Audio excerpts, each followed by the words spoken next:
Il y a une procédure pour l'Union ezali. Premièrement, tous les parce que Rwanda a koki kozala condamné et paix na mboka na biso na este ezomo. Otuni soki lokola Kagame abangaka na ye Kongo te Rwanda ebanga nango Kongo te ba procédure nyonso tina nango ezali nini. Nalingi nayebisa bino boye botala Paul Kagame oyo ya ba ane ya kala na Paul Kagame ya lelo soki bazekisa makambo ya Kongo okomonaka ya kala azalaki arrogant. Mais Paul Kagame ya lelo akoma so bazekisa likambo ya Kongo akoma énervé parce que le président de la République par initiative oyo a mené à faire changer Batebele à vie, mettre en cause la procuration des avocats de la RDC par les avocats du Rwanda relevés de leur stratégie tendant à bloquer la procédure. Mais comme vous l'avez constaté, le juge, la Cour n'a pas fait droit à cela parce que les avocats de la RDC ont plaidé. Les alliés en français, alors que d'ailleurs,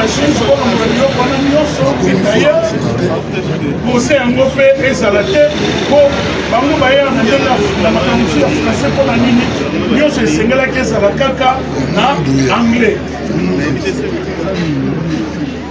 pour sanité que les lots francophonie les alliés dirigés par Rwanda.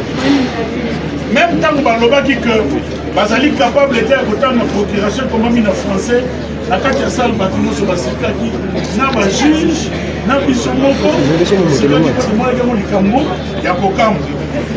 Alors la juge ba accorda ki bango le corona té balobi bino nyonso bo plaider mais to sengi na RDC na délai ya 24 heures ba la biso procuration ya ba avocat en anglais.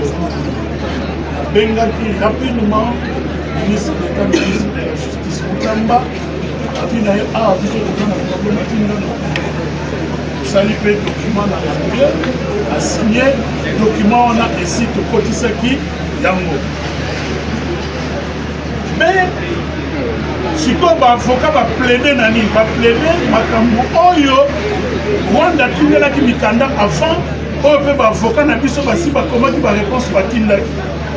Mikanda ya ebandele Rwanda tinda tango yokaki ke RDC efundi na mikanda na balobi boye RDC alobi ke makambo ezosalema na este ezali Rwanda yango ekofunda liboso na bino pour ya justice ya EAC bolanda ye te parce que makambo wana ebanda kosalema avant RDC aya kokota na communauté de l'EAC.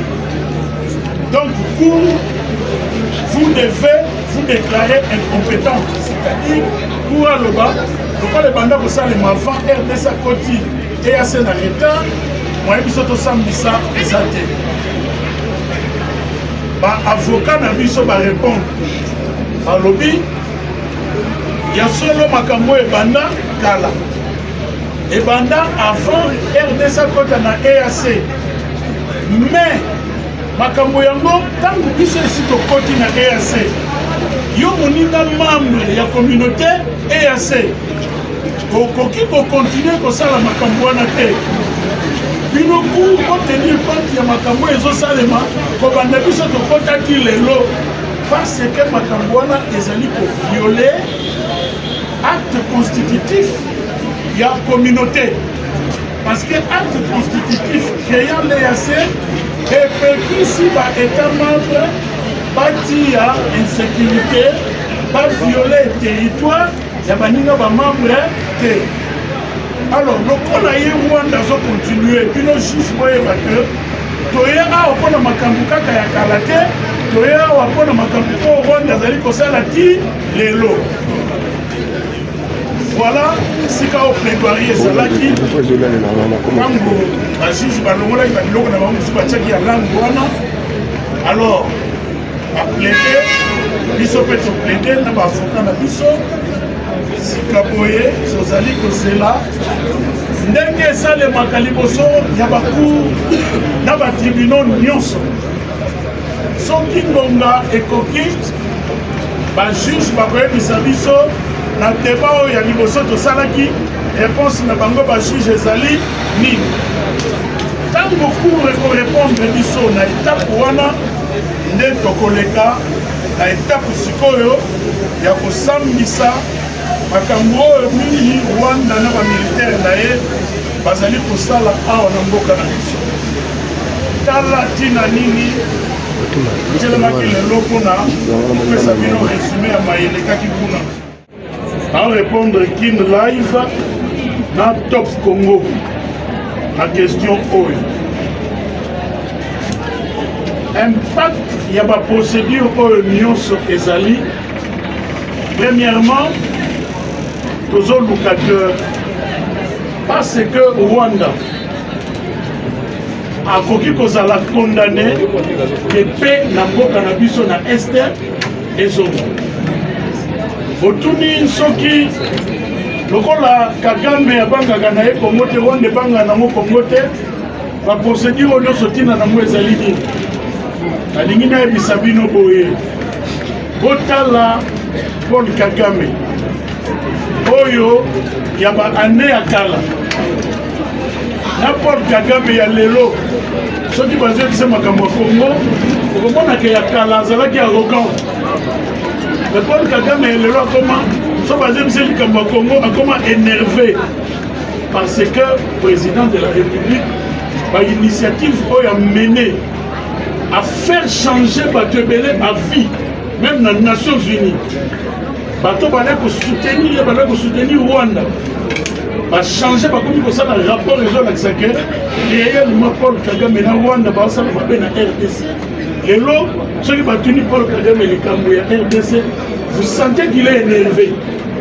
Donc le but ya bato ezali pour toucher sensiblement et puis boyebaka ke suka na yango moto aleki justice ya mokili mombali akoleka libela na libela azali te, tozwa condamnation pour ezali akokanga.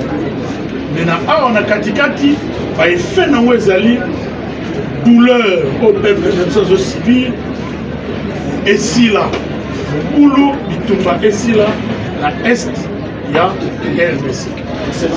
Viendra où nous allons mettre à contribution les victimes des exactions graves et flagrantes commises par le Rwanda en RDC. C'est-à-dire, ici, je vous invite déjà à entrer en contact avec mes collaborateurs.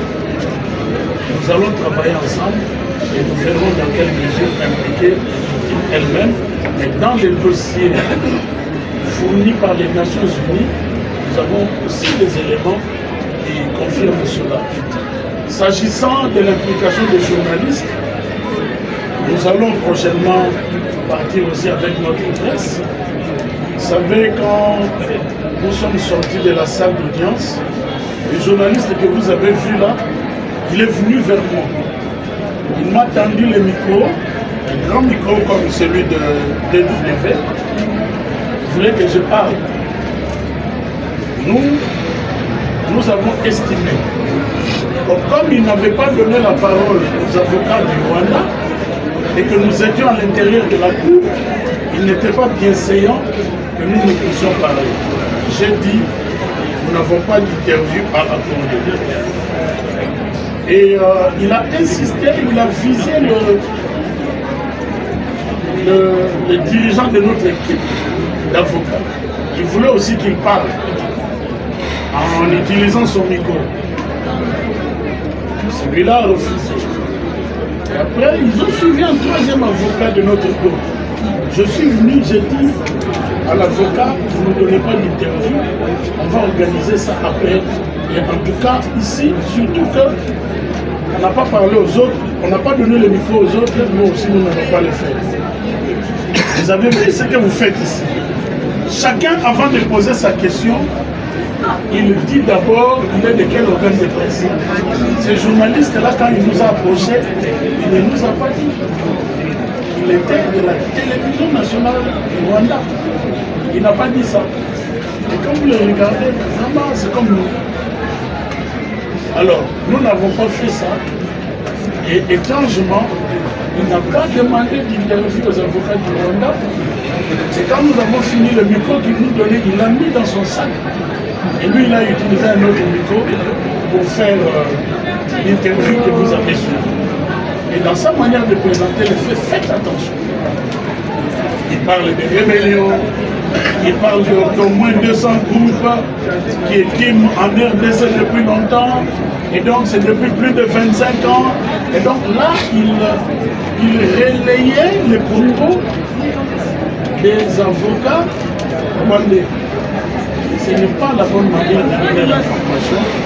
Nous avons voulu le faire de manière vraiment structurée et honnête, comme nous venons de le faire.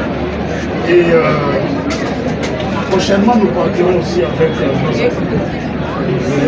nos journalistes. Excellence. La procédure pour Nyonso ezali. Premièrement, toujours locateur, parce que Rwanda a koki kozala condamné que paix na mboka na biso na este ezomo. Otuni soki lokola Kagame abangaka na ye Kongo te, Rwanda ebanga nango Kongo te, baprocédure nyonso tina nango ezali nini? Nalingi nayebisa bino boye, botala Paul Kagame oyo ya baane ya kala na Paul Kagame ya lelo, soki bazokisa makambo ya Kongo okomonaka ya kala azalaki arrogant. Mais Paul Kagame ya lelo akoma so bazokisa likambo ya Kongo akoma énervé parce que président de la République par initiative oyo a mené à faire changer Batebele à vie, mettre en cause la procuration des avocats de la RDC par les avocats du Rwanda relevés de leur stratégie tendant à bloquer la procédure. Mais comme vous l'avez constaté, le juge, la Cour n'a pas fait droit à cela parce que les avocats de la RDC ont plaidé.